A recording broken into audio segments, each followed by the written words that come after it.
আল্লাহ রাব্বুল আলামিন বলছেন, তওবা হলো বান্দা তুমি ফিরে আসবে। তওবা কবুলের কিছু শর্ত আছে। তওবার শর্ত হলো জীবনে গুনাহ না করার প্রতিজ্ঞা করা, যে গুনাহ করেছে তার জন্য অনুতপ্ত হওয়া, বান্দার সমস্ত হকগুলো ফেরত দিয়ে তওবা করা, ভ্রান্তির পথগুলো ছেড়ে দিয়ে হক পথে টিকে থেকে আল্লাহর কাছে মাফ চেয়ে নেওয়া।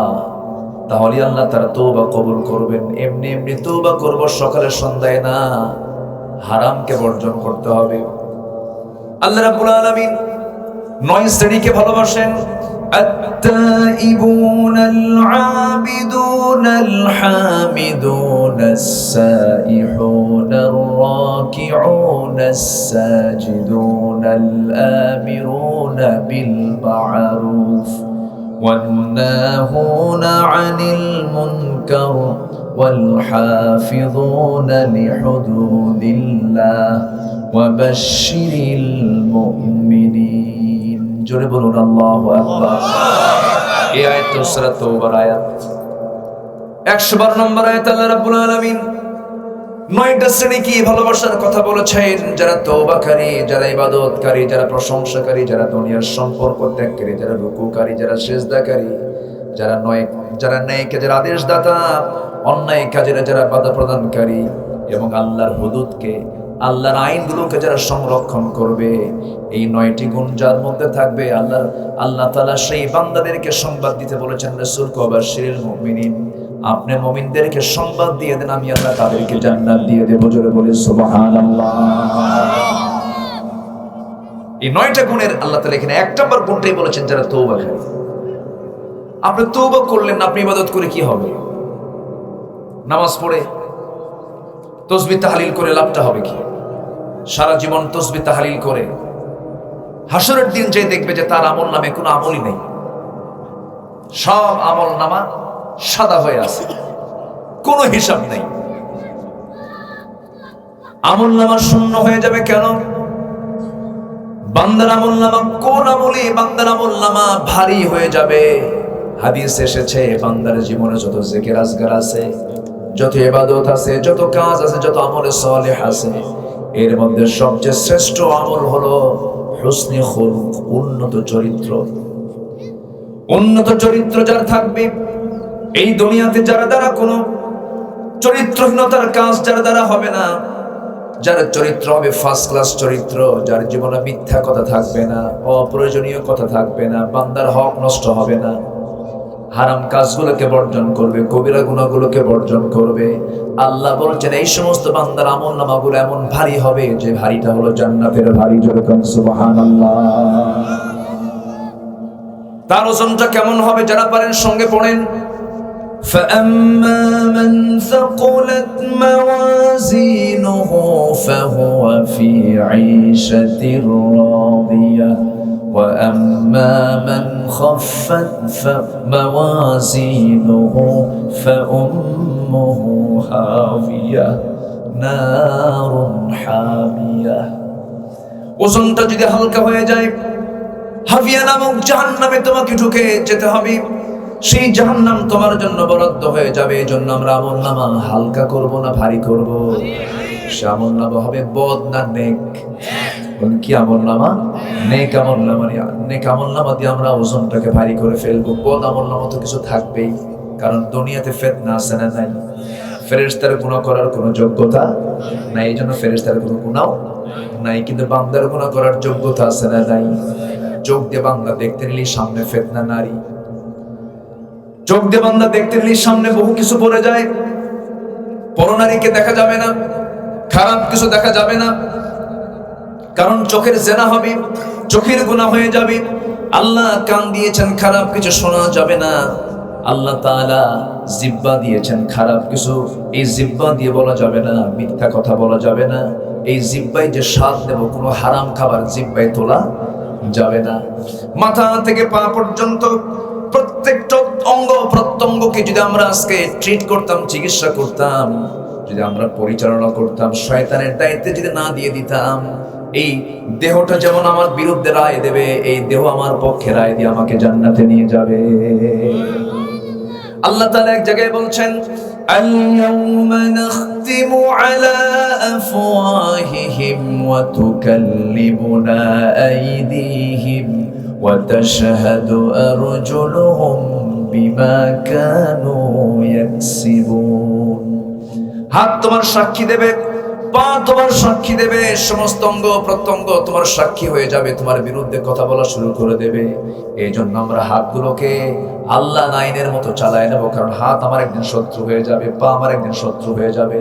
এই হাত দিয়ে ক্ষমতার দাপট দেখিয়ে কাকে থাপ্পড় মেরেছ, এই হাত দিয়ে তুমি ক্ষমতার দাপটে চেয়ারে বসে বিচারে রায় দিতে নিয়ে মিথ্যা রায় কার বিরুদ্ধে দিয়েছ, মামলা হবে আদালতে আখিরাতে, ঠিক কিনা? আল্লাহ তোমাকে চেয়ার দিয়েছেন, চেয়ারের ব্যবহার তুমি সঠিক করো নাই। আল্লাহ তোমাকে ক্ষমতা দিয়েছেন, ক্ষমতার সঠিক ব্যবহার করো নাই, জবাব দিতে হবে আল্লাহর আদালতে। আসল আদালত তো সেই দিন কায়েম হবে, সেই আদালতের মালিক কে? আমরা সূরা ফাতিহা পড়তে নিয়ে 3 নম্বর আয়াতটা বলি, সবাই বলুন আলহামদুলিল্লাহি রাব্বিল আলামিন আর-রাহমানির রহিম মালিকি ইয়াউমিদ্দিন। বান্দা বুঝে যদি নামাজ পড়তা, তুমি এরকম মিথ্যা কথা বলতা না, মিথ্যা রায় দিতা না। মালিকি ইয়াউমিদ্দিন বলার সঙ্গে সঙ্গে বান্দার চোখে পানি চলে আসতো। আল্লাহ তুমি তো বিচার করবে আমাদের, আমরা যদি বিচার করতে নিয়ে ভুল করি তুমি তো আমার বিরুদ্ধে রায় দিয়ে দিবা। এই জন্য আমার বন্ধুগণ, আমরা দুনিয়াতে এসেছি ভালো কাজ করে যাব, মন্দ কাজের দিকে যাব না। তাআওয়ানু আলাল বিররি ওয়াত তাকওয়া ওয়া লা তাআওয়ানু আলাল ইসমি ওয়াল উদওয়ান। পরস্পরে তোমরা পুণ্য এবং তাকওয়ার কাজের সহযোগিতার জন্য প্রতিযোগিতা করো।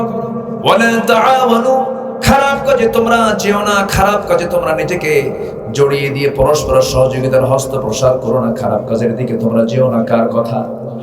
আসতে বলবেন না, কার কথা? আল্লাহর কথা। এই জন্য আমার মাথা থেকে পা পর্যন্ত বিশাল একটা রাষ্ট্র বলি আমি এটাকে। 3.5 হাত বডি যদি ঠিক রাখতে পারি, সমাজ ঠিক হয়ে যাবে, পরিবার ঠিক হয়ে যাবে।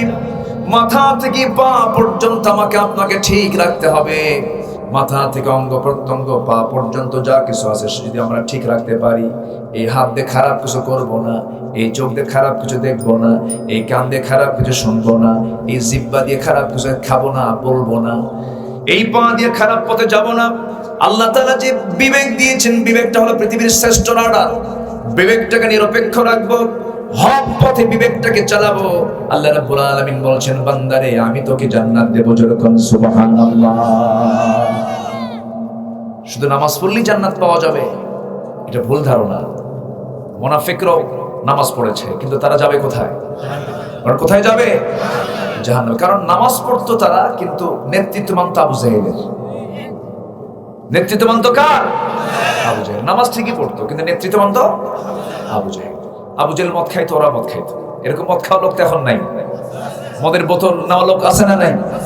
সুদের কারবারি লোক আছে না নাই? সুদ, মদ, জেনা, এটা কি রাসূলের কারবার না আবু জাহেলের কারবার? কার কারবার? আবু জাহেলের কারবার। কষ্ট পাচ্ছেন আপনারা? সময় যা আছে, যথেষ্ট সময় আছে, আমরা যদি আমল করি, জোরে বলি ইনশাআল্লাহ।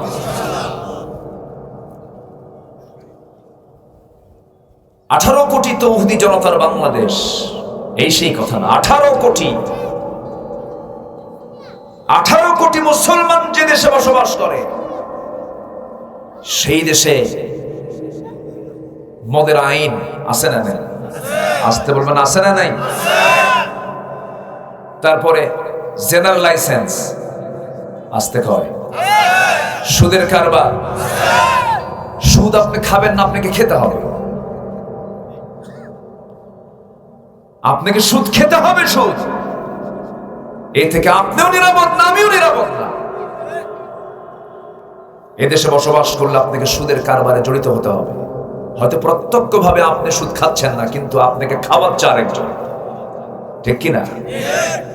অতএব আমাকে আপনাকে এই মহা সংকট থেকে ফিরে আসার জন্য অবশ্যই কিছু কাজ আমার আপনার আছে না নাই? আসতে বলবেন না, আছে না নাই? আমরা সিলেকশন করতে পারিনি আজ পর্যন্ত আমরা কাকে বেশি ভালোবাসবো। সমস্যা কি আপনার মোবাইলে বারবার বাজতেছে? বন্ধ হয়েছে তো একেবারে? আচ্ছা, মোবাইল খুব ডিস্টার্ব, বুঝলেন? এই ঘুম নষ্ট করে, নামাজ নষ্ট করে, ইমানও নষ্ট করে। এই যুবকরা কথা কও না তো তোমরা, ইমানও কি করে? নষ্ট করে। এটা তো যারা পরিচালনা করে তারা কি পরহেজগার তো নাকি? যত অ্যাপস গুলো আছে সব তো ইহুদি খ্রিস্টানদের তৈরি। হোয়াটসঅ্যাপ, ইমো, লাইন, ভাইবার, ফেসবুক, এগুলো সবগুলো তারা চালায়। তারা কি বিসমিল্লাহ দিয়ে শুরু করে নাকি? এটাকে ব্যবহার করার জন্য আগে ইলম রাখতে হবে, আগে ইমানটা পাকা রাখতে হবে। শিশুর হাতে মোবাইল দিয়া, সে কি বলে, শিশুর হাতে আপনি চাকু দিয়ে আর আপেল দিয়ে বলেন, শিশু তুমি চাকুটা দিয়ে আপেল কাটো, আপেল কাটবে না হাত কাটবে? হাত কাটবে। অতএব শিশুর হাতে মোবাইল নট অ্যালাউ।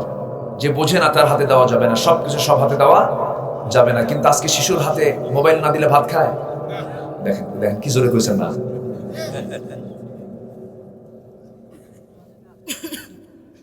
ব্যাপক ফিতনা, এটা চরম ফিতনা। কত সংসার যে ভাঙছে এই মোবাইল দিয়া। যারা চেয়ারম্যান বুঝে তো, প্রায় তো দরবার করা লাগে। কত সংসার যে এই মোবাইল ভাঙছে, মোবাইল এর মাধ্যমে ভেঙে গেছে, তার হিসাব নাই। আমি কি বলতেছি?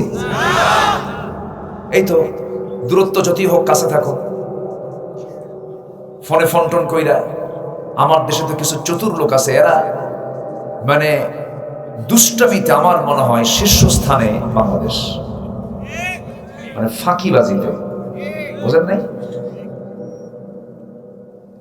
কত লোকের বিকাশ থেকে যে টাকা হাতায় নিছে আল্লাহ জানে, আছে না নাই বলেন? কত লোকের ব্যাংকের পিন কোড নিয়ে আছে, কত কি করছে আল্লাহ জানে। আপনি ভাবতেছেন আপনি আরেকজনকে ঠকিয়ে আপনি জিতে গেলেন? না, আপনি জেতেন নাই, আপনি যাকে ঠকাইছেন সে জিতে গেছে, আপনি ঠকে গেছেন। ভাবতেছেন মামলায় ডিগ্রি নিয়ে নেব, জজ তো আমার পক্ষে আছে, উকিল বার কাউন্সিলের সে সভাপতি, জোর কইরা মামলা আমার পক্ষে নেব, জমি আমারই। কিন্তু আপনি গায়ের জোরে জমি পেল, আপনি জানেন যে জমিটা কার? 1 বিঘত জমি যদি কেউ দখল করে, কেউ জবরদখল, 7টা আসমান জমিন তার ঘাড়ে আল্লাহ তাআলা চাপিয়ে দিবেন হাসরের দিন। এই জন্য হুসনে খুলক, আমার আমলনামা ভারী হবে উন্নত চরিত্র দিয়ে। কি চরিত্র দিয়ে? উন্নত চরিত্র দিয়ে। আমার ভাইয়েরা, কথা তো বহু ছিল, একটু সংক্ষিপ্ত করে বলার চেষ্টা করছি। সূরা তাওবার আলোচনা করার ইরাদা পোষণ করেছি। আমার নবীকে বলা হলো, হে রাসূল শুনুন, এই দুনিয়াতে আমি বান্দার ভিতরে কিছু মহব্বত পয়দা করে দিয়েছি। বাপ মারা গেলে সন্তান কান্দে, সন্তান মারা গেলে বাবা কান্দে, ভাইয়ের কোন অসুখ হলে ভাই ছুটে যায়, স্ত্রী যখন হয়ে যায়, স্বামী স্ত্রীর সম্পর্ক যখন হয়ে যায়, যদিও দূরের মানুষ, মাওয়াদ্দাতাও ওয়া রাহমাহ, আল্লাহ তাআলা রহমত দেন, ভালোবাসা পয়দা করে দেন।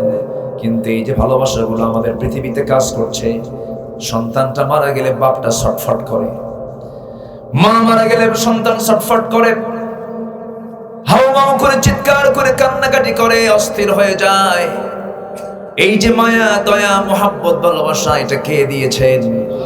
সে আল্লাহ আবার জানিয়ে দিচ্ছেন, হে দুনিয়ার মানুষ, হে রাসূল আপনি দুনিয়ার মানুষকে জানিয়ে দেন, তোমরা যে এরকম যে ভালোবাসো, এই মোহাব্বতের চাইতে বেশি মোহাব্বত কিন্তু আমি আল্লাহ আমাকে করতে হবে। মোহাব্বতের তালিকায় 1 নম্বর স্থান থাকবে কার নাম? আসতে বলবেন না, কার নাম? নাম্বার 2 হলো মুহাম্মদ সাল্লাল্লাহু আলাইহি ওয়াসাল্লাম। এখন আমরা একটু চোখটা বন্ধ করে যদি নিজের বিবেককে প্রশ্ন করি, হে আব্দুর রহমান, হে আব্দুল্লাহ, হে আল্লাহর গোলাম, তুমি সত্যি করে বলো তো, তুমি তোমার জীবনের চাইতে, তুমি তোমার নফসের চাইতে আল্লাহকে বেশি ভালোবাসতে পেরেছো কিনা? যদি আমার নফসটা যদি সায় দিয়ে দেয়, তাহলে ভাববো আমার ইমানটা পাকা হয়ে গেছে। ইমান তো লালন করতে হবে, ইমান তো পালন করতে হবে, ইমানের তো যত্ন নিতে হবে। বংশীয় সূত্রে ইমানদার তো ইমান তো আমরা পাই নাই। বংশ যদিও আমরা জন্মসূত্রে মুসলিম হতে পেরেছে, কিন্তু জন্মসূত্রে মুসলিম দিয়ে আল্লাহর জান্নাতে যাওয়া যাবে না, কর্মসূত্রে মুসলিম হতে হবে, কাজী মুসলমান হতে হবে, কাজী ইমানদার হতে হবে। আমার বন্ধুগণ, আল্লাহ তাআলা এখানে 8টা ভালোবাসার কথা বলেছেন, 8টা মহব্বতের কথা বলেছেন, 8টা শ্রেণীর কথা বলে দিয়েছেন। আল্লাহ রাব্বুল আলামিন বলেন, কুল ইন কানা আবাউকুম ওয়া আবনাউকুম ওয়া ইখওয়ানুকুম ওয়া আজওয়াজুকুম ওয়া আশীরাতুকুম ওয়া আমওয়ালুন ইqtaraftumuha ওয়া তিজারাতুন তাখশাউনা কাসাদাহা ومساكن ترضونها أحب إليكم من الله ورسوله وجهاد في سبيله حتى يتربصوا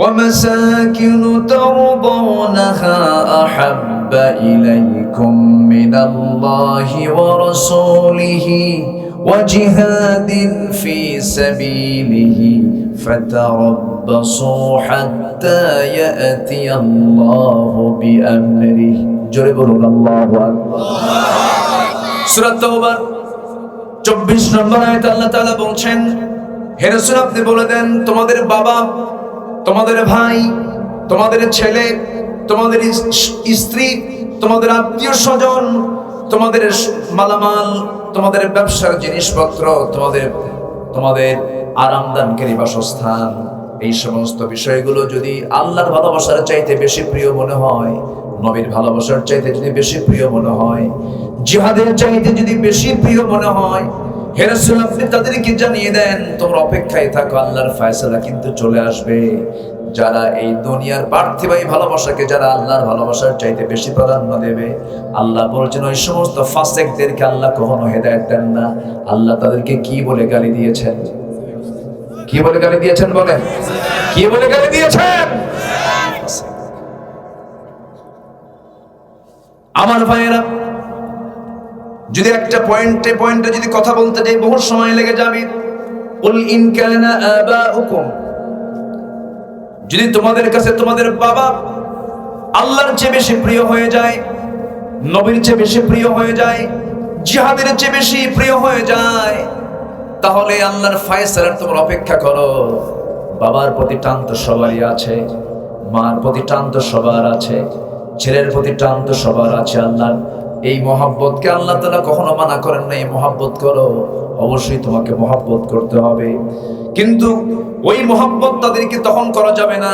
এর আগের আয়াতে আল্লাহ তাআলা বলেন, লা তাত্তাখিযু আবাআকুম ওয়া ইখওয়ানাকুম আউলিয়া ইন ইসতাহাব্বুল কুফরা আলাল ঈমান। তোমাদের বাপ, তোমাদের ভাই যদি ঈমানকে যদি নিচে নেমে দিয়ে কুফরকে প্রাধান্য দিয়ে দেয়, কুফরকে যদি ঈমানের উপরে প্রাধান্য দিয়ে দেয়, লা তাত্তাখিযু, সেই সময় তোমরা তোমাদের বাপ এবং তোমাদের ভাইদেরকে তোমরা বন্ধু হিসেবে গ্রহণ করতে যেও না। কার কথা? যদি করো ফাউলাইকা হুমুয যালিমুন, তারা হবে জালেম। তারা কি? আল্লাহ তাআলা আগে বলতেছেন জালেমের, পরে বলতেছেন ফাসিক। এই সমস্ত কাজগুলো যারা করবে তারাই ফাসিক, তারাই জালেম। কার কথা? আসতে বলবেন না, কার কথা? বন্ধু বানাতে নিয়ে অবশ্যই চিন্তা করা দরকার, সম্পর্ক তৈরি করতে অবশ্যই চিন্তা করা দরকার। তাহলে আমাদের বন্ধু হবে কারা? আমরা কাদেরকে বেশি ভালোবাসবো? আল্লাহ তাআলা আরেক জায়গায় বলছেন, সুন্দর করে বলছেন, ইন্নামা ওয়ালিয়্যুকুমুল্লাহু ওয়া রাসূলুহু ওয়াল্লাযীনা আমানুল্লাযীনা ইউকিমুনাস সালাহ। জোরে বলুন আল্লাহু আকবার। তোমাদের বন্ধু হবে তিনজন। নাম্বার 1 কে? জোরে, নাম্বার 1 কে? নাম্বার 2 হচ্ছে মুহাম্মদ সাল্লাল্লাহু আলাইহি ওয়াসাল্লাম। নাম্বার 3 হলেন আমরা যারা ঈমানদার, ঈমানের যারা দাবি করি, তোমরা পরস্পরকে ভালোবাসো। ইন্নামাল মুমিনুনা ইখওয়া ফাআসলিহু বাইনা আখওয়াইকুম ওয়াত্তাকুল্লাহ। জোরে বলুন আল্লাহু আকবার। আমার ভাইরা, সাহাবীদের ইতিহাসগুলো দেখেন, তারাও বাপকে মহব্বত করেছেন, কিন্তু নবীর চাইতে বেশি নয়, আল্লাহর চাইতে বেশি নয়। আমার দেশে এমনও পরিবার আছে, একই বাবার 4 সন্তান, 4টা ভাই একই পরিবারে, কিন্তু 4 ভাই 4 দল করে। আছে না নাই? আসতে বলে আছে না নাই? যেই ভাই সরকারি দলে আছে বলে ভাই তুই আমাদের 5 বছর সালাহ। আছে আছে আছে আছে আছে ওরা শয়তানের খালাতো ভাই। সুবিধাভোগী হয়ে ইমানদার হওয়া যাবে না। যেই দিকে বৃষ্টি সেই দিকে ছাতা, আপনি ভিজবেন না, আপনি ইমানদার হতে পারবেন না। একটু কান লাগাবেন, দেখেন ইতিহাসটা কত আমাদের জন্য শিক্ষণীয়। সাহাবা কেরাম আল্লাহর রাসূল এমনি বলেন না, সাহাবাতু কান নুজুম, সাহাবীরা হলো আকাশের নক্ষত্রের মতো, একজনকে ফলো করো তোমরা হেদায়েত পেয়ে যাবে। এক একটা সাহাবী এক একটা ইউনিভার্সিটি। আমাদের তো আবু বকর আছে, আমাদের তো ওমর আছে, আমাদের তো উসমান আছে, আমাদের তো আলী আছে, আমাদের আর কি লাগে? কিসের মডেল লাগে আমাদের? ঠিক কি না? আবু বকরের মতো দৃঢ়চেত হব আমরা, ওমরের মতো সাহসী লড়াকু বীর হব আমরা, ওসমানের মতো ধৈর্যশীল দানবীর হব আমরা, আলীর মতো দুনিয়া কাঁপানো লড়াকু মুজাহিদ হয়ে বাতিলদের মোকাবেলা করব আমরা। রাজি আছেন কারা কারা? হাত উঁচু করে দেখা।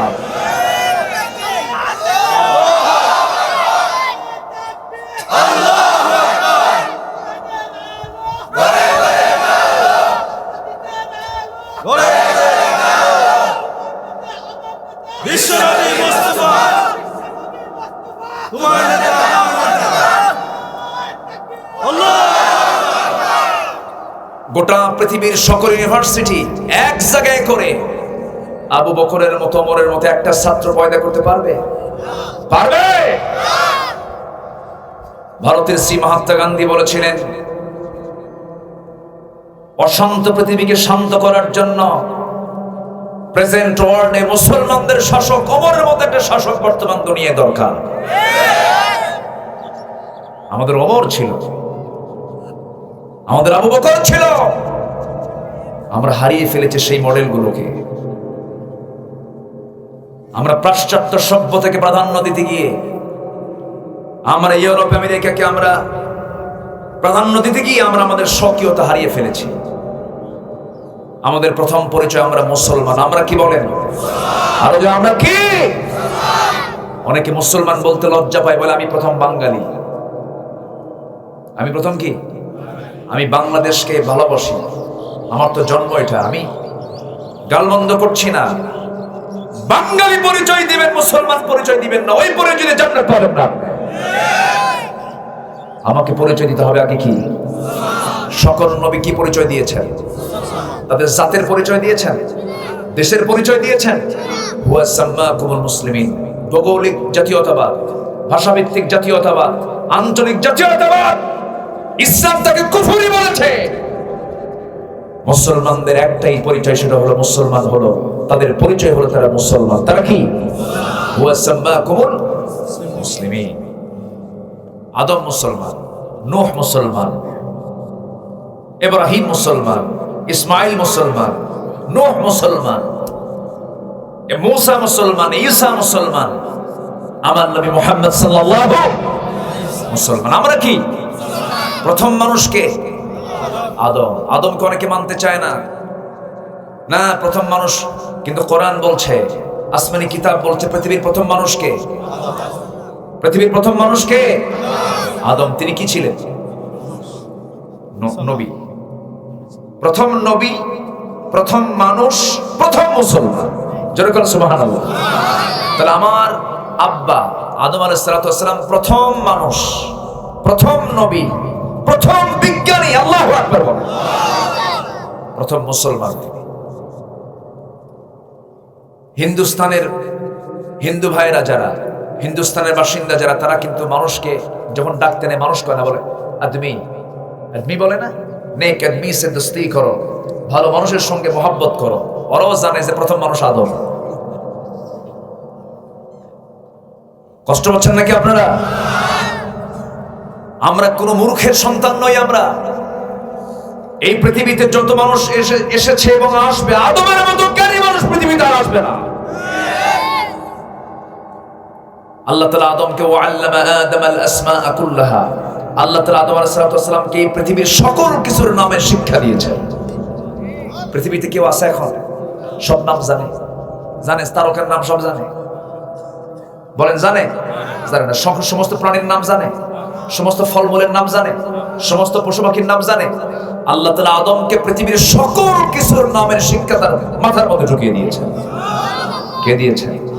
আমরা তার সন্তান।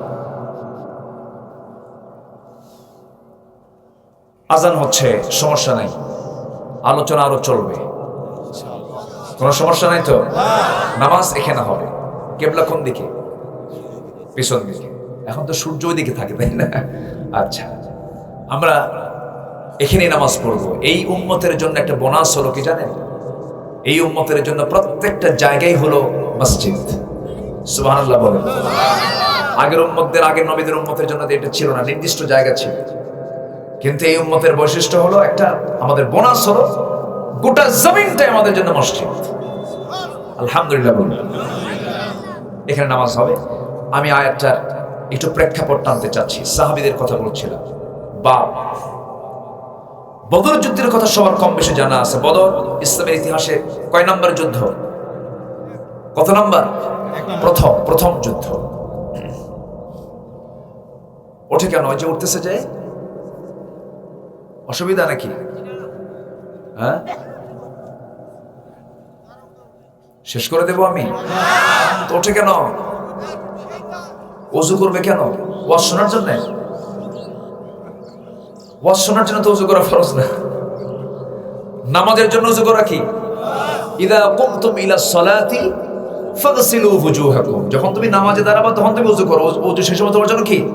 ফরজ। কিন্তু এখন ওয়াজ শোনার জন্য ওযু ফরজ না। ওযু আপনি করলে ভালো, উত্তম।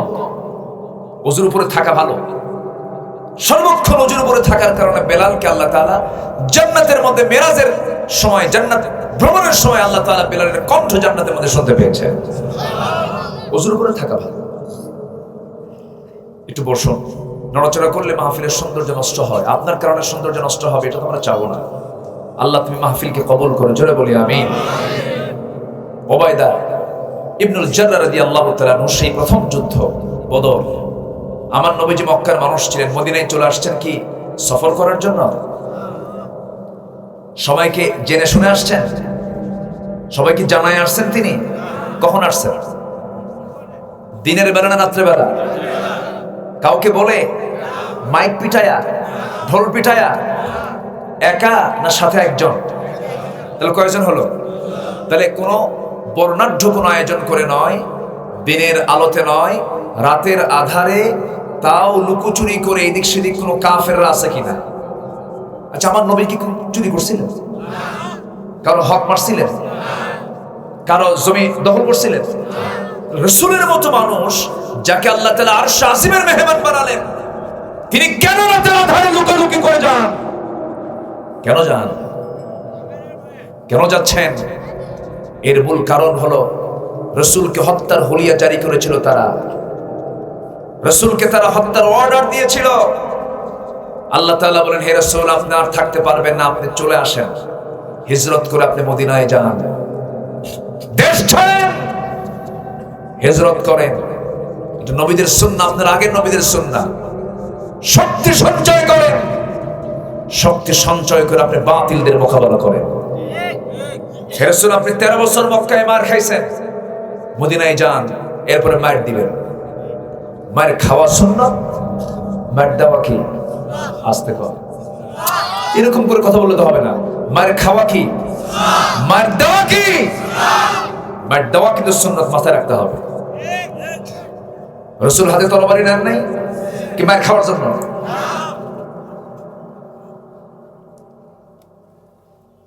আমরা খালি শুধু ওয়াজ জানি এটাই যে রাসূল খুব নরম নরম মানুষ ছিলেন, খালি মাফ করে দিয়েছেন। কিন্তু নবীর মতো সত্য শাসক, ন্যায় শাসক পৃথিবীতে আর আসবে না কখনো। আল্লাহু আকবার বলেন। চুরি করে ধরা পড়ছে সম্ভ্রান্ত পরিবারের এক মহিলা, উচ্চ বংশ, বিশাল বংশ, হাত তো কাটতেই হবে।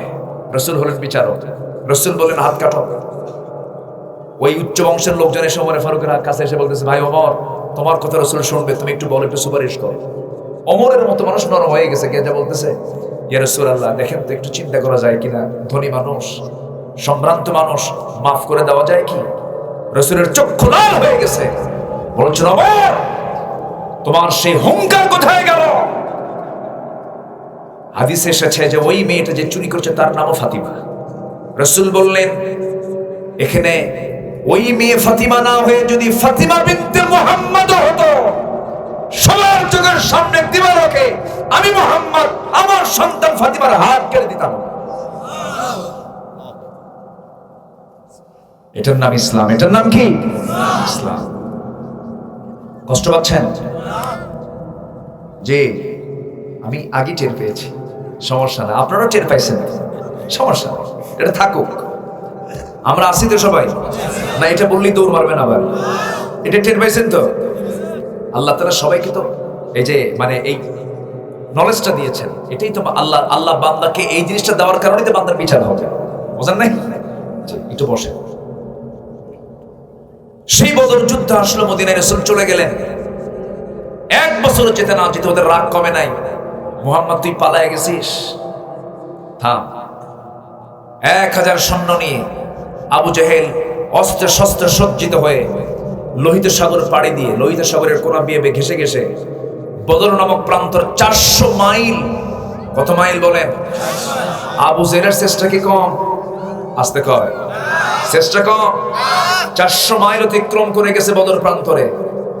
রমজানের রোজা ফরজ হয়েছে সে সময়। আমার নবীর এখানে সংবাদ গেল, আমার নবীজি শোনা মাত্রই বললেন, সাহাবীরা শোনো, রোজা তো রেখেছি আমরা, কিন্তু রোজা তো ভাঙতে হবে। আবু জেহেল তার 1000 সৈন্য নিয়ে বদর প্রান্তরে হাজির হয়েছে। কে কে যাবে বলো? সাহাবীরা ক্ষুধার্ত, রোজা রাখা অবস্থায় আছেন। বলছেন, ইয়া রাসূলুল্লাহ, রোজাও রাখবো, যুদ্ধেও যাব, রোজাতে আমাদের কোনো কষ্ট হবে না। রাসূল বললেন, না না, রোজা রাখতে গেলে শারীরিক শক্তি কমে যায়, যদিও তাকওয়া বেড়ে যাবে, কিন্তু শক্তির তো প্রয়োজন, কারণ রোজা রাখার সুযোগ পরেও পাওয়া যাবে, কিন্তু যুদ্ধে কিন্তু হারা যাবে না, শক্তি সঞ্চয় করা দরকার, রোজা ভাঙবো। যেই জিহাদের জন্য রোজা ভাঙতে হয়, সেই জিহাদকে আপনার পছন্দ হবে না। ওয়া জিহাদিন ফি সাবিলিহি, আল্লাহ তোমাকে ফাসিক বলে গালি দিয়েছেন। কি বলেছেন? ফাসিক বলে গালি দিয়েছেন। আমার নবীজি সাহাবায়ে কেরামকে রোজা ভাঙায় দিলেন, নিজেও রোজা ভাঙলেন। বদর প্রান্তরে রওনা করবেন, সাহাবীর সংকট, যোদ্ধার সংকট। ছোট্ট একটা বাচ্চা এসে বলে, ইয়া রাসূলুল্লাহ, শুনলাম সংকট নাকি হয়েছে, আমাদের দুজনকে কি নেওয়া যায় নাকি? রাসূল বললেন, না না, বয়স কম, তোমাদের কেমন করে নেব? বড়জন বলে, হুজুর বয়স আমি ওর চাইতে বড় আছি, লম্বা আছে, আমার গায়ে শক্তি বেশি। ছোটজন বলে, হুজুর ও শুধু বয়সই লম্বা, শক্তির দিক থেকে আমি বেশি। দুজন কম্পিটিশন শুরু করে দিয়েছে। রাসূল কাঁদতেছে, দুজন বাচ্চার যুদ্ধে যাওয়ার আকাঙ্ক্ষা দেখে বুকের মধ্যে জড়িয়ে ধরে বলছে, ও মদিনার আফরার ছেলে, দুজন কি আমি যুদ্ধের পারমিশন দিয়ে দিলাম। 11 বছর 13 বছরের ছোট্ট ছোট্ট বাচ্চা দুইটা অনুমতি পেয়ে গেল। যুদ্ধ শুরু হয়ে যাবে। বদর নামক প্রান্তরে এমন একটা যুদ্ধের ময়দান, সেই যুদ্ধে সামনে তাকালি বাপ বের হয়, কারো ভাই বের হয়, কারো চাচা বের হয়, কারো জামাই বের হয়, কারো শ্বশুর বের হয়, কারো ছেলে বের হয়। সব একই বংশের, একই এলাকার, একই গোত্রের। এই যুদ্ধটা কত কঠিন, আল্লাহ তাআলা এই জন্য আয়াতটা দিয়েছেন। যুদ্ধের মধ্যে সাহাবীদের, তোমাদের সঙ্গে দেখা হবে তোমাদের বাবার সাথে, তোমাদের ভাইয়ের সাথে, তোমাদের আত্মীয় স্বজনদের সঙ্গে দেখা হয়ে যাবে, সাবধান। আমি যেন তোমাদের বেশি প্রিয় হয়ে যাই, আমাকে তোমাদের সবচেয়ে বেশি ভালোবাসতে হবে। একজন সাহাবী উবাইদ ইবনে জাররাহ, আয়াতের বাস্তবতায় তিনি আসলেন সামনে। যুদ্ধের ময়দানে বাপকে সামনে দেখলেন, বাপকে সামনে দেখে প্রথম চান্সই তিনি কেঁদে ফেলেন, আরে আমার বাপরে 1 বছর হলে দেখি না, হিজরত করে মদিনায় আসছি, বাবার প্রতি টান সৃষ্টি হয়ে গেছে, তরবারিটা কোষবদ্ধ করলেন, ভাবলেন না বাপকে মারবো না আমি, এই কোলে আমি আমার বাবার কোলে কত বড় হয়েছে, কত সময় থেকেছি আমি, কত সময় পাড়ি দিয়েছে, আমার বাবা আমাকে চুমো দিয়েছেন, আদর করেছেন, ছোট থেকে বড় করেছেন, আমি বাপকে মারবো না। এই চিন্তা নিয়ে তিনি মোড়টা ঘুরে যখন আসতেছিলেন, আবার পরক্ষণেই ভাবলেন না না না, আমার জন্মদানকারী পিতা হতে পারে, কিন্তু আমার সবচেয়ে প্রিয় আল্লাহর বিরুদ্ধে সে যুদ্ধ করতে আসছে, নবীর বিরুদ্ধে যুদ্ধ করতে আসছে, ইসলামের বিরুদ্ধে আবু জেহেলের নেতৃত্ব গ্রহণ করে সে যুদ্ধ করতে আসছে। না না, আজকে যদি আমি বাপ মনে করে ছেড়ে দেই, কিয়ামতের দিন আল্লাহর সামনে আমাকে ফাসিকের কাতারে দাঁড় হতে হবে। এই চিন্তা মাথায় নিয়ে তরবারি আবার কোষমুক্ত করে সামনের দিকে বিপুল বিক্রমে আক্রমণ করে বাপকে বাপ না মনে করে, শিরকের প্রতীক মনে করে গর্দান বরাবর হাঁকায়া দিলেন। মস্তকটা ছিটকে পড়ে গেল, বাপ দুনিয়া থেকে বিদায় হয়ে গেল। ওবায়দার চোখের পানি বন্ধ হয় না, কারণ বাবার প্রতি টান আছে না নাই? মানুষ তো চোখের পানি বন্ধ হচ্ছে না। যুদ্ধে মুসলমানদের বিজয় হয়ে গেল, রাসূল বললেন ওবায়দা তোমার চোখে পানি কেন? সাহাবীরা বলছেন হুজুর ওবায়দার বাপ আজকে যুদ্ধে মারা গেছে, এই জন্য কাঁদতেছে। রাসূল বলছেন আরে আমার প্রিয় সাহাবী, ওবায়দার বাপকে তোমরা কে মেরেছো হুজুর? আমরা তো মারি নাই, ওবায়দা নিজেই তার বাপকে দুনিয়া থেকে বিদায় করে দিয়েছে। আমার নবীজি সঙ্গে সঙ্গে দুটো হাত আগায় দিয়ে বলছেন ওবায়দা তুই আমার বুকের মধ্যে চলে আয়। ওবায়দা সত্যি সত্যি তুই আল্লাহকে বেশি ভালোবাসিস, তুই আমাকে বেশি ভালোবাসিস, তুই জিহাদকে বেশি ভালোবাসিস, আমার বুকের মধ্যে চলে আয়। বুকের মধ্যে জড়িয়ে ধরে বলছেন ও আমার সাহাবীরা তোমরা সাক্ষী থাকো, আমার ওবায়দার জন্য আল্লাহর 8টা জান্নাতের দরজা খোলা আছে। জোরে বলি সুবহানাল্লাহ, আরে জোরে বলি সুবহানাল্লাহ। قل إن كان آباؤكم وأبناؤكم তোমাদের সন্তান সন্ততির মায়া থাকবে, কিন্তু আল্লাহর চাইতে বেশি নয়। সন্তান সন্ততির মায়া থাকবে, কিন্তু নবীর চাইতে বেশি নয়। সন্তান সন্ততির মায়া থাকবে, কিন্তু জিহাদের চাইতে বেশি নয়। মুতার যুদ্ধের কথা কে না জানেন? আমার নবীজি বললেন মুতার যুদ্ধে যেতে হবে। ও সাহাবীরা তোমরা আমার দিকে আসো। 3000 সাহাবী সামনে জড়ো হয়েছেন, 3000 সাহাবী। আমার নবীজি বলছেন আস্তে করে যায়েদ আমার পালক পুত্র এদিকে আসো, তোমাকে আমি 1 নাম্বার সেনাপতি বানালাম। আমার চাচাতো ভাই জাফর তোমাকে 2 নাম্বার বানালাম। আত্মীয় কে? যায়েদ না জাফর? কে আত্মীয়? কে? জাফর। আপন চাচাতো ভাই আবু তালেবের ছেলে আমার নবীজি জাফরকে 2 নাম্বার বানালেন। যায়েদ হলো পালক পুত্র, কিন্তু সে তো তার আত্মীয় না, তাকে বানালেন 1 নাম্বার সেনাপতি। এখানে বুঝালেন আত্মীয়করণ চলবে না, যোগ্যতায় সমস্ত কিছু চলবে। সুবহানাল্লাহ। আব্দুল্লাহ বিন রাওহা তুমি এদিকে আসো।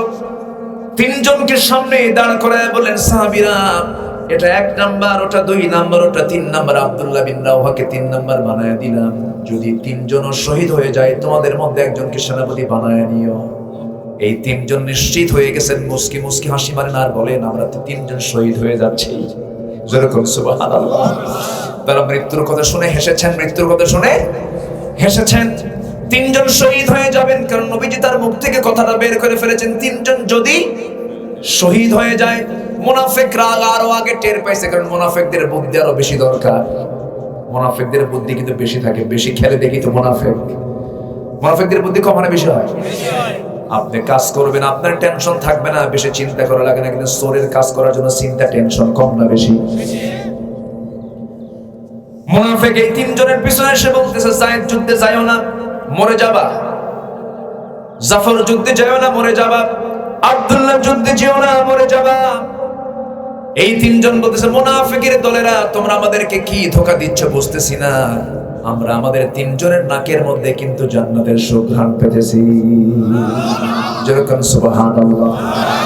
যুদ্ধ শুরু হয়ে যাবে। রাসূল বললেন যায়েদ যাও বিদায় নিয়ে আসো। হুজুর যাব কই? আপনি আমার বাপ, আয়েশা আমার মা, আমার যাওয়ার জায়গা না, আপনি আমার বিদায় দিয়ে দেন। ওসামা বিন যায়েদ তার একটা ছেলে ছিল, তাও দেখতে চান নাই। বলা হলো জাফর বিন আবু তালিব যা আমার চাচাতো ভাই তুমি আবিসিনিয়ায় হিজরত করে, তুমি আমার আগে হিজরত করেছো আবিসিনিয়ায়, সময় দিতে পারো নাই পরিবারকে, যাও তোমার পরিবারকে বিদায় দিয়ে আসো। তিনি বলছেন, হুজুর আমি যেতাম না, কিন্তু আপনি যখন বলতেছেন আপনার তো আনুগত্য করতে হবে, যাচ্ছি একটু বিদায় নিয়ে আসি। কিন্তু বিদায় নিতে গেছেন, টের পাওয়াতে দিচ্ছেন না ফ্যামিলিকে। দরজায় নক করেছেন, আস্তে করে সামনে ঢুকলেন, সালাম বিনিময় হয়ে গেল। ছোট্ট দুইটা বাচ্চা দুই রুতে রেখে গল্প করছেন। হঠাৎ করে স্ত্রীকে সামনে বসায় রেখে বলছেন, স্ত্রী আমার জন্য দোয়া করো, মুতার যুদ্ধে আমি যাচ্ছি, আমি যেন শহীদ হয়ে যাই। স্ত্রী বলছে, স্বামী আমার, আপনি শহীদ হয়ে যাবেন, আমার সন্তানগুলো এতিম হয়ে যাবে, এরা আব্বা বলে ডাকতে পারবে না, আপনি যুদ্ধে যাবেন বাধা দেব না, কিন্তু আল্লাহ আপনাকে গাজী করে ফিরানো, এই দোয়াটা আপনার জন্য করি। সঙ্গে সঙ্গে জাফর বিন আবু তালেব করলেন কি, তরবারি বের করলেন। তরবারি বের করে স্ত্রীর হাতটা টান মেরে ধরে তরবারি উল্টা দিক দিয়ে স্ত্রীর গায়ে আঘাত দিয়ে বলছেন, স্ত্রী আমি তোমাকে যে তরবারি দিয়ে আঘাত করেছি, হাত কাটছে নাকি না কাটে নাই, কেন উল্টা দিয়ে তুমি মেরেছো? আমার জন্য যে দোয়া তুমি করতেছো সেটা হচ্ছে উল্টা দোয়া। এই দোয়া মঞ্জুর হবে না, কারণ নবীজি আমার কথা বলে দিয়েছেন, শহীদ যদি হয়ে যায়, আমার আগে একজন আছে পরে একজন আছে, আমি নিশ্চিত আমি মাঝখানের জন্য শহীদ হয়ে যাব, আমি দুনিয়া থেকে বিদায় হয়ে যাব, আমার জন্য দোয়া করে দিও। এই কথা বলে সন্তানগুলোকে মাথায় হাত দিয়ে বিদায় দিয়ে আসলেন। ও জিহাদিন ফি সাবিলিহি, জিহাদকে প্রাধান্য দিয়ে সন্তান দুটাকে রেখে দৌড় মারলেন। পিছন থেকে সন্তানগুলো কাটা কবুতরের মতো ছটফট করতেছে, আর আব্বা একটা বারের জন্য ফিরে তাকান নাই পিছনের দিকে। যুদ্ধে ঝাঁপিয়ে পড়েছেন আব্দুল্লাহ, 3 নম্বর সেনাপতি আব্দুল্লাহ বিন রাওহা। নতুন বিয়ে করেছেন, দুপুরবেলা যুদ্ধে যেতে হবে বিকালবেলা। নবীজি বলছেন, প্রস্তুতি নিয়ে আসো, যাও বিদায় নিয়ে আসো। এসে দেখেন ঘরে নতুন বউ, বাসররাত হয় নাই, হাতে তার রং লাগানো আছে। দরজায় নক করছেন, কিন্তু পিছনের শিকলটা লাগায় দিয়ে বলছেন, স্ত্রী দরজা খোলা যাবে না, তুমি ভিতরে থাকো, আমি বাইরে থাকি, আমি তোমাকে দেখবো না, তুমি আমাকে দেখবে না, শুধু শোনাশোনি হবে, তুমি শোনো আমার কথা। ভিতরে গেলেই দেরি হবে, প্রেম নিবেদন হয়ে যাবে, ডিলে হয়ে যাবে, জিহাদে যেতে আমার ওয়েট হয়ে যাবে, আমার জন্য দোয়া করো, আমি যেন মুতার যুদ্ধে যেন শহীদ হয়ে আল্লাহর জান্নাতে যেতে পারি। স্ত্রী বলছে, আমার স্বামী আল্লাহর কসম করে বলি সময় নষ্ট করবো না, একটা বার একটু চোখের দেখা দেখিবে, একটা বার চোখের দেখা দেখি। কেন দেখবা তুমি আমাকে? হাসরের ময়দানে অসংখ্য লোকের মাঝখান থেকে যেন আপনি আমার স্বামী আপনাকে যেন চিনতে পারে, চিহ্নিত করার জন্য একটু দেখতে চাই। এবার তিনি বলছেন, তুমি যদি আমাকে জান্নাতের মধ্যেও দেখতে চাও, হাসরের ময়দানে পরিচয় করে দেওয়ার দায়িত্ব কেউ নেবে না, আমার আল্লাহ পরিচয় করার দায়িত্ব নিয়ে নিবে। যুদ্ধে ঝাঁপিয়ে পড়েন, 3 জনে শহীদ হয়ে গেলেন। 3 জনে দুনিয়া থেকে বিদায় নিয়েছেন, 3 জনে শাহাদাত বরণ করেছেন। খালিদ বিন ওয়ালিদ রাদিয়াল্লাহু তাআলা কালিমার ঝান্ডাতের মধ্যে নিলেন। 1 লক্ষ সৈন্যের বিরুদ্ধে মোকাবেলা করার জন্য দাঁড়ায় গেলেন। 3000 সৈন্য নিয়ে মুসলমানদের বিজয় আল্লাহ দিয়েছেন, জনসংখ্যা দিয়া, অস্ত্র দিয়া, না ঈমান দিয়া? কি দিয়া? অতএব আমাদের কি শক্তি অর্জন করা দরকার? ঈমানের শক্তি। মুহাব্বতটা ঠিক করে নিই আমরা আগে, সব আল্লাহ কেন্দ্রিক করে ফেলি, রাসূল কেন্দ্রিক করে ফেলি, ইকামতের দিন কায়েমের জন্য প্রস্তুতি নিয়ে নেই। এই 3টা কাজ যদি ঠিক হয়ে যায়, আল্লাহ বলছেন, ও বান্দা চিন্তা করুন, আমি তোমাকে জান্নাত দিয়ে দেব। জোরে কোন সুবহানাল্লাহ। আল্লাহ কবুল করুন, আল্লাহ কবুল করুন। আলোচনা শুনবেন? আরো আগ্রহ আছে? আসেন, নামাজ বাদ দিয়া নামাজও পড়তে হবে, তাই না? যে আর কিছুক্ষণ আমি কথা বলি, এখনো আছে, সময় আছে তো? আপত্তি আছে কারো? বদর যুদ্ধ হলো জামাই শ্বশুরের যুদ্ধ, জামাই শ্বশুরের যুদ্ধ। আমার নবী হলেন শ্বশুর, তার জামাই আসছে রাসূলের বিরুদ্ধে যুদ্ধ করতে। চিন্তা করেন, আমার নবীজি যে যুদ্ধে যাচ্ছেন, সেই যুদ্ধে তার বড় জামাই আবুল আস আসছে নবীর বিরুদ্ধে যুদ্ধ করতে। নিজের আপন চাচা আব্বাস রাদিয়াল্লাহু তাআলা আনহু, আমার নবীর বাবার ভাই, আমার নবীর বাবার ভাই, বলেন যুদ্ধ করতে আসছে।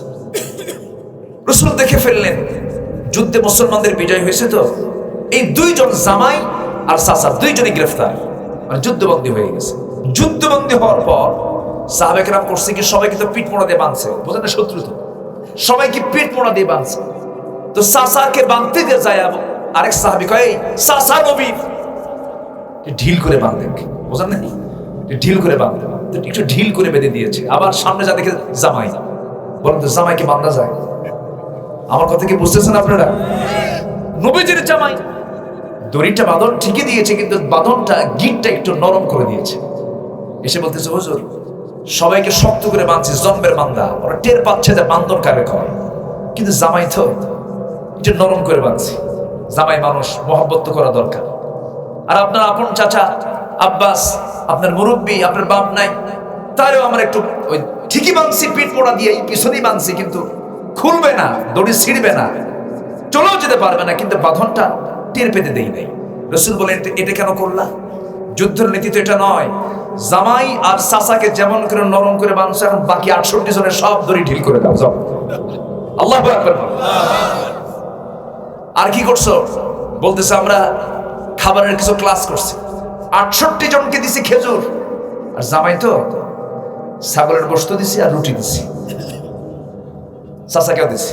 রাসূল বলেন, না, এটা ঠিক করোনি, বাকি 68 জনকে তোমরা ছাগল দাও আর রুটি দাও। আল্লাহু আকবার। আমার নবীজির কাছে এখন মুক্তিপণ আসতেছে, সবাই মুক্তিপণ দিয়ে যাচ্ছে। যুদ্ধের কৌশল তো এটা, মুক্তিপণ দিয়ে দিয়ে সবাই মুক্তি নিয়ে চলে যাচ্ছে মক্কার দিকে। এবার চাচার পালা, চাচা সামনে দাঁড়ানো। রাসূল বলছেন, চাচা কেমন আছেন আপনি, বলেন। কথা বুঝতেছেন কি? দিয়ে যান। বাবা তুমি আমার থেকেও নিবে, আপনি আমার বিরুদ্ধে যুদ্ধ করতে আসছেন কেন? বাবা আমি তো কিছু দিতে পারবো না, বাবা আমার কিচ্ছু নাই। চাচা আপনি মিথ্যা কথা বলতেছেন কেন? চাচি আম্মার কাছে আপনি 6টা স্বর্ণের খণ্ড রেখে আসছেন, আব্বাস কেঁদে ফেলে দিয়েছেন, বলতেছে, মুহাম্মদ তোমাকে সংবাদ দিল কে? সুবহানাল্লাহ বলবেন না? রাসূল বলেন, চাচা আপনি এখনো বোঝেন না আমি আল্লাহর নবী? চাচা কেঁদে ফেলে দিয়েছেন, হাতটা গায়ে দিয়ে বলতেছে, ভাতিজারে আর আমাকে দেরি করায়ও না, আমাকে পড়ায় দাও, আশহাদু আল্লা ইলাহা ইল্লাল্লাহু ওয়াহদাহু লা শারীকা লাহু ওয়া আশহাদু আন্না মুহাম্মাদান আবদুহু ওয়া রাসূলুহু। আশিরাতুকুম, আত্মীয় স্বজন। জামাইয়ের পালা আসলো এবার, সামনে জামাই আবুল আস। রাসূল বলছেন, আমার মেয়ে জামাই আবুল আস, তোমাকে মুক্তিপণ দিতে হবে। ঠিক আছে আব্বা, দিচ্ছি। কি কথা বুঝতেছেন কি আপনারা? ঠিক আছে দিচ্ছি। এখনো মুসলমান হয় নাই, মক্কায় সংবাদ পাঠায় দিছে, আমার নবীর মেয়ে জামাইয়ের মুক্তির জন্য মুক্তিপণ হিসেবে সুন্দর একটা গলার চেন, গলার একটা হার প্যাকেট করে পাঠায় দিয়েছে। নবীর হাতে যখন পৌঁছে গেল, নবীজি প্যাকেটটা খুলেই যখন গলার হার দেখলেন, নবীজি হাউমাউ, নবীজি কেঁদে ফেললেন, নবীজির চক্ষু বেয়ে বেয়ে টপ টপ করে পানি পড়ছে। নবীর কান্না দেখে সাহাবে কেরাম কাঁদতেছেন। রাসূল বলছেন, ও সাহাবীরা, আমার চোখের পানি দেখে তোমরা হয়তো আশ্চর্য হচ্ছ, প্রশ্ন করছো না, জবাবটা দিয়ে দিচ্ছি। এই গলার হার দেখে আমি কান্দি না, আমি কান্দি আমার খাদিজার জন্য। এই গলার হারের সাথে আমার খাদিজার সম্পর্ক জড়িয়ে আছে, স্মৃতি জড়িয়ে আছে। কেমন করে? এবার নবীজি বলছেন, আমার বড় মেয়েকে যখন বিয়ে দেব আমি, আমার খাদিজা তার গলার নিচের হারটা সে তার বড় মেয়েকে বিয়ের উপহার স্বরূপ দিয়েছিল। এই গলার হারটা আমি পরিহিত অবস্থা আমি খাদিজাকে দেখেছি বাবা। খাদিজার কথা আমার বারবার মনে হচ্ছে, এই জন্য আমি কাঁদতেছি। সাহাবে কেরামও কান্দে, বলতেছে, হুজুর যে গলার হারের সাথে আপনার খাদিজার স্মৃতি জড়িত, সেই গলার হার আমরা নেব না, আপনার মেয়ের হাতেই ফেরত দিয়ে দেন। আমরা ফেরত দিয়ে দিচ্ছি, কিন্তু শর্ত হলো হুজুর আপনার মেয়েকে আপনি কি করবেন বলেন। এবার বলছেন, শোনো সাহাবীর আয়াত নাযিল হয়ে গেছে, মুশরিকের ঘরে ঈমানদার নারী থাকতে পারে না, মুশরিকের ঘরে ঈমানদার নারী থাকতে পারে না। অতএব রাসূল বলেন, ও আমার জামাই আবুল আস, আমার মেয়েটা যে তোমার ঘরে আছে, থাকা জায়েজ নাই, সম্পর্ক হবে না, জায়েজ নাই। তোমার মুক্তিপণ হলো তুমি মক্কায় চলে যাবা, মক্কায় গিয়ে তোমার 1 নাম্বার কাজ হবে আমার মেয়েকে তোমার ঘর থেকে আমার বাড়িতে তুমি পৌঁছায় দিবা। আল্লাহু আকবার বলেন। সব সম্পর্ক কার ভিত্তিতে? সব সম্পর্ক ঈমানের ভিত্তিতে, আল্লাহর ভিত্তিতে, ঠিক কি না? ঈমান নাই, জামাইয়ের মূল্য, ছেলের মূল্য, চাচার মূল্য, কারো মূল্য। আল্লাহ এই আয়াত দিয়ে এটাই বোঝাচ্ছে। আসুন ঈমানের চেতনাকে আমরা ডেভেলপ করি, ঈমানকে আমরা মজবুত করে ফেলি। নামাজ সবাই পড়িত নাকি? 5 ওয়াক্ত নামাজ পড়বেন কারা কারা? একটু হাত তুলে দেখান, জোরে বলি আল্লাহ আমাদেরকে 5 ওয়াক্ত সালাত আদায় করার তৌফিক তুমি আল্লাহ দিয়ে দাও। জোরে বলি আমিন। হাত নামান। সম্মানিত ভাইয়েরা, অনেক মা বোন আজকের মাহফিল আসছিলেন, মা বোনদেরকে একটু বলবো ঢিলা ঢালা কাপড় চোপড় বোরকা পরবেন। 14 জন পুরুষ ছাড়া কারোর সঙ্গে দেখা করা জায়েজ নাই, এটা খেয়াল করবেন।